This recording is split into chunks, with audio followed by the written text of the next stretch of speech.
टाकणी गावातील सिद्धाराम भोसले यांच्या बैलाला शिंगाचा कॅन्सर झाला होता. बैलाची शिंगे खाली वाकली होती. बैलाला वैरण खाता येत नव्हते. शिंगातून रक्त येत होते. शिंग हलत होते. शिंगातून पू येत होता.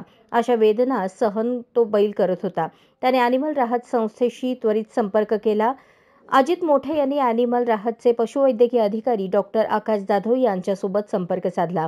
डॉक्टर आकाश जाधव यांनी संपूर्ण बैलाची आणि शिंगाची पाहणी केली आणि क्षणाचाही विलंब न करता सर्जरी करण्याचा निर्णय घेतला व भोसले यांना सर्जरी करण्याचा सल्ला दिला. दिनांक 10 एप्रिल 2025 रोजी 4 तास सर्जरी चालली. या सर्जरीमध्ये डॉक्टर आकाश जाधव, भीमा शंकर, गणेश जावीर व बैल मालक सर्जरी करताना यांचे मोलाचे योगदान लाभले आणि त्या बैलाला जीवदान मिळाले. ॲनिमल राहत यांचे बैल मालकाने आभार मानले. ॲनिमल राहततर्फे डॉक्टर आकाश जाधव यांनी बैल मालकांना असे आवाहन केले आहे की शिंगे तासू नका, शिंगांना कलर लावू नका. आपले बैल होणाऱ्या नुकसानीपासून वाचू शकतात. तंदुरुस्त आणि सुरक्षित त्यांना ठेवा आणि कॅन्सरपासून बचाव करा, असे आवाहन ॲनिमल राहतचे डॉक्टर आकाश जाधव यांनी केले. आपत्कालीन संपर्कासाठी सोलापूर ॲनिमल राहत क्रमांक 9552 5520 48 या नंबरवर संपर्क साधा. मुंबई उच्च न्यायालयाचे खंडपीठ सोलापूर येथे व्हावे या मागणीसाठी विशेष बैठकीचे आयोजन गुरुवार दिनांक 10 एप्रिल 2025 रोजी कर्णिक नगर येथे अस्मिता व्हिजन न्यूज चॅनेलच्या कार्यालयात करण्यात आले होते. बैठकीच्या अध्यक्षस्थानी सामाजिक कार्यकर्ते राजू राठी हे होते. सोलापूर जिल्ह्यातून मुंबई उच्च न्यायालयात दाखल होणाऱ्या खटल्याची संख्या दरवर्षी 5,000 पेक्षा अधिक आहे.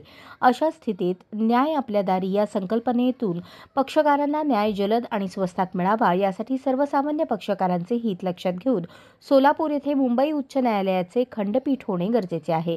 बिहारसारख्या छोट्या राज्यात 6 खंडपीठ आहेत, मात्र तुलनेने भौगोलिकदृष्ट्या मोठ्या असणाऱ्या महाराष्ट्रात मात्र केवळ औरंगाबाद आणि नागपूर या 2 ठिकाणीच खंडपीठ आहे.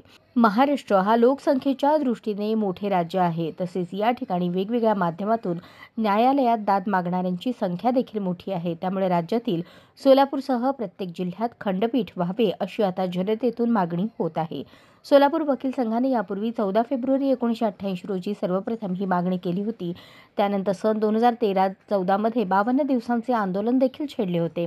शिवाय त्यानंतर वेळोवेळी पाठपुरावा देखील केला होता. नुकतेच भारताचे केंद्रीय कायदा मंत्री मेघवाल हे सोलापूर दौऱ्यावर आले असता वकील संघाने तसेच स्थानिक व्यापारी व विविध सामाजिक संस्थांनी त्यांच्याकडे खंडपीठाच्या मागणीसाठी लेखी निवेदन देऊन पाठपुरावा केला होता. आता पुन्हा या मागणीसाठी जोर धरला जात आहे. पंढरपूर व सांगोला येथील काही वकिलांनी कोल्हापूर येथे खंडपीठ व्हावे या मागणीसाठी नुकतीच पंढरपूर येथून रथयात्रा काढली आणि त्याला समर्थन दिले होते. ही सोलापूर जिल्ह्याच्या हिताच्या दृष्टीने चिंतेची बाब आहे. यावर नाराजी व्यक्त करण्यात आली. यापुढे सोलापूर जिल्ह्यातील सर्वांनी एकसंघ होऊन सोलापूरच्या विकासासाठी लढावे असा सूर देखील या बैठकीतून उमटला. प्रथमतः संयोजन समितीच्या वतीने ॲडव्होकेट राजन दीक्षित यांनी सर्वांचे स्वागत केले. या बैठकीत ॲडव्होकेट सुरेश गायकवाड, ॲडव्होकेट खतीब वकील, अभियंता व कॉन्ट्रॅक्टर संघटनेचे अध्यक्ष मिलिंद भोसले, नोटरी असोसिएशनचे अध्यक्ष ॲडव्होकेट हेमंत कुमार माळी, ॲडव्होकेट मल्लीनाथ पाटील, ॲडव्होकेट केशव इंगळे, सोलापूर विकास मंचचे सदस्य विजय कुंदन जाधव, ज्येष्ठ पत्रकार पांडुरंग सुरवसे, ज्येष्ठ नागरिक संघटनेचे गुरुलिंग कुरनुरकर, सामाजिक कार्यकर्ते प्राध्यापक केदारीनाथ सुरवसे आदींनी खंडपीठ का, कशासाठी व्हावे या मागणीसाठी पाठपुरावा कसा करायचा यावर आपली व्यापक भूमिका मांडली. राजू राठी यांनी मुंबई उच्च न्यायालय खंडपीठ मागणी कृती समिती सोलापूर जिल्हा याची घोषणा करून यासाठी कायद्याच्या चाकोरीत राहून जन आंदोलन उभे करू असे सांगितले. येत्या 17 एप्रिलला जिल्हाधिकारी यांना सविस्तर निवेदन देण्याचेही ठरले.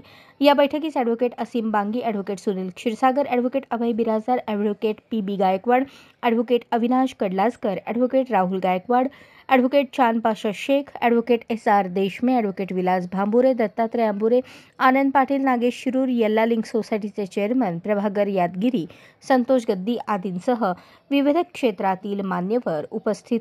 राष्ट्रवादी काँग्रेसचे राष्ट्रीय नेते खासदार शरद पवार शनिवारी सोलापूर दौऱ्यावर येणार होते.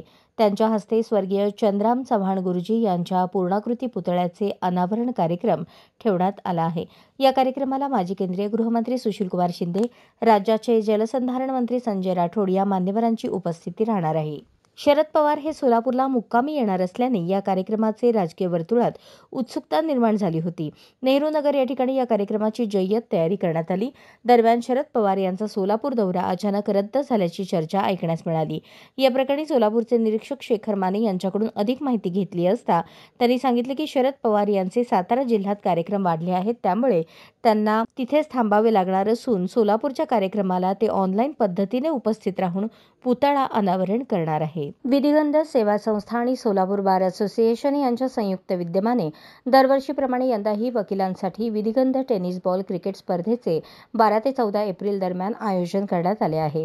तसेच आपल्या वकिली क्षेत्रात उल्लेखनीय कार्य केलेल्या 3 ज्येष्ठ वकिलांना पुरस्कार देऊन त्यांचा सन्मान करण्यात येणार असल्याची माहिती विधिगंध सेवा संस्थेचे अध्यक्ष ॲडव्होकेट संतोष नावकर यांनी पत्रकार परिषदेत दिली. सोलापूरच्या नेहरू नगर शासकीय मैदानावर 12 एप्रिल ते 14 एप्रिलपर्यंत वकिलांच्या विधिगंध चषक स्पर्धा होणार आहेत. यामध्ये एकूण वकिलांचे 25 संघ सहभागी होणार आहेत. 10 षटकांमध्ये ही स्पर्धा होणार आहे. वकिलांमध्ये सांघिक भावना वाढावी या हेतूने ही क्रिकेट स्पर्धा आयोजित करण्यात आली असल्याचेही यावेळी सांगण्यात आले. तसेच वकील क्षेत्रात उल्लेखनीय कामगिरी केलेल्या ज्येष्ठ विधिज्ञांच्या नावाने 3 ज्येष्ठ वकिलांना पुरस्काराने सन्मानित करण्यात येणार आहे. या पत्रकार परिषदेला advocate Zaheer Sagri, advocate Shailesh Potphode, advocate Sachin Sakhare, advocate Yogesh Kure आदी उपस्थित होते. उत्तर तालुक्यातील मार्डी येथे भाजप कार्यकारिणी सदस्य शहाजी पवार यांच्या वाढदिवसानिमित्त विविध सामाजिक उपक्रमांचे आयोजन करण्यात आल्याची माहिती अझहर शेख यांनी दिली. भारतीय जनता पार्टीचे कार्यकारिणी सदस्य तथा माजी सोलापूर जिल्हा अध्यक्ष शहाजी पवार यांच्या वाढदिवसानिमित्ताने मोफत आरोग्य तपासणी, औषधोपचार, भव्य रक्तदान शिबिराचे आयोजन रुक्मिणी देवी पतसंस्था मार्डी येथे 13 एप्रिल 2025 रोजी सकाळी 8 वाजल्यापासून करण्यात आले आहे. तसेच मौजे मार्डी येथील अण्णाभाऊ साठे नगर येथे साहित्यरत्न लोकशाहीर अण्णाभाऊ साठे वाचनालयाचे लोकार्पण होणार आहे. तीर्थक्षेत्र मार्डी येथील मार्कंड ऋषी देवस्थान येथे वृक्षारोपण करण्यात येणार आहे. सोलापूर जिल्ह्यातील पदाधिकारी तसेच कार्यकर्ते आणि सर्व ग्रामस्थांनी रक्तदान करून जीवनदान कार्यात मोठे योगदान देण्यासाठी जास्तीत जास्त सहभागी व्हावे असे आवाहन उत्तर तालुका भाजप पदाधिकारी शहाजीराजे पवार, युवा मंच मार्डी उत्तर सोलापूर यांच्या वतीने करण्यात आले आहे. शिवसेना उद्धव बाळासाहेब ठाकरे गटाचे तालुका प्रमुख आनंद बुक्कानुरे वरिष्ठांच्या कार्यपद्धतीला कंटाळून अक्कलकोट तालुक्यातील उबाठा गटाचे सर्व पदाधिकारी व हजारो कार्यकर्त्यांनी उबाठा गटाच्या प्राथमिक सदस्यत्वाचा राजीनामा दिला व गुरुवारी सांगोला येथे संपर्क प्रमुख महेश साठे यांच्या नेतृत्वाखाली आनंद बुक्कानुरे आणि त्यांच्या हजारो कार्यकर्त्यांनी उपमुख्यमंत्री एकनाथ शिंदे यांची भेट घेऊन अहवाल सादर केला. उपमुख्यमंत्री एकनाथ शिंदे यांनी आनंद बुक्कानुरे यांना शाल घालून पुढील कार्यासाठी सुरुवात करा असे ते म्हणाले. लवकरच हजारो कार्यकर्त्यांना घेऊन मुंबई येथे आनंद बुक्कानुरे आणि पदाधिकारी प्रवेश करणार आहेत. शेतकऱ्यांना व गोरगरिबांना न्याय मिळवून देण्यासाठी आम्ही शिवसेना शिंदे गटात प्रवेश करत आहोत व अक्कलकोट तालुक्यात गावोगावी शिवसेना पक्षाच्या शाखाकडून पक्ष कार्यकर्ते वाढवणार आहोत. उपमुख्यमंत्री एकनाथ शिंदे यांनी आम्हाला जी जबाबदारी देतील ती आम्ही निष्ठेने पार पाडू असे आनंद बुक्कानुरे म्हणाले. आमच्या पक्षाची विचारधारा आणि काम करण्याची पद्धत ज्यांना ज्यांना आवडली ते पक्षात येत आहेत. आणखी काही काँग्रेस राष्ट्रवादी पक्षाचे कार्यकर्ते प्रवेश करणार आहेत. त्या सर्वांना घेऊन आम्ही काम करू.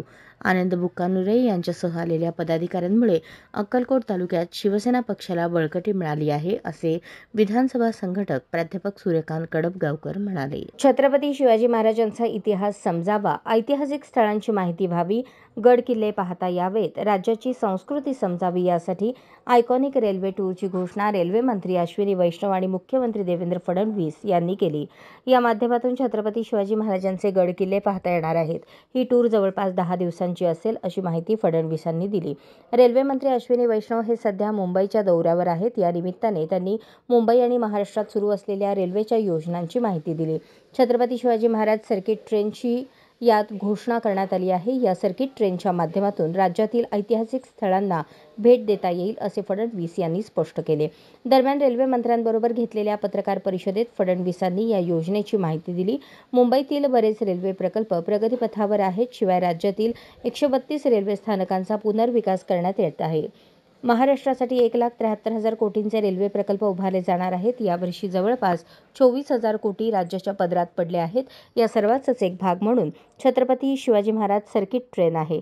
या सर्वाचा एक भाग म्हणून ही ट्रेन आहे. या ट्रेनची टूर 10 दिवसांची असणार आहे. या माध्यमातून ज्या ठिकाणी शिवाजी महाराजांचे किल्ले आहेत, सांस्कृतिक स्थळे आहेत त्या ठिकाणी ही रेल्वे जाणार आहे. राज्यात तापमानात झपाट्याने वाढ होत असून उन्हाच्या तीव्र झळा जाणवू लागल्या आहेत. या वाढत्या उष्णतेचा गंभीर परिणाम शाळकरी मुलांवर होऊ लागला आहे.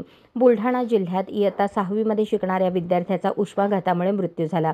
विद्यार्थी शाळेतून घरी येत होता. अचानक त्याची तब्येत बिघडली. प्राथमिक उपचार करून त्याला अकोल्यात नेण्यात आले, मात्र रस्त्यावरच त्याची प्राणज्योत मालवली. संस्कार सोनटक्के असे विद्यार्थ्याचे नाव आहे. हा चिमुकला शेगाव येथील संत गजानन महाराज ज्ञानपीठ विद्यालयात इयत्ता 6वीत शिकत होता. बऱ्याच दिवसांपासून उष्माघाताच्या त्रासामुळे त्याला अस्वस्थ वाटू लागले होते. संस्कार शाळेतून घरी परत आला. तो परत आल्यानंतर त्याची अचानक तब्येत बिघडली. प्राथमिक उपचार करून त्याला पुढील उपचारासाठी अकोला येथे नेत असतानाच त्याची प्राणज्योत मालवली. उष्माघाताचा बुलढाण्यात पहिला बळी गेला असून त्यामुळे शाळा प्रशासनाने तसेच पालकांनी अधिक सतर्क राहण्याची गरज निर्माण झाली आहे.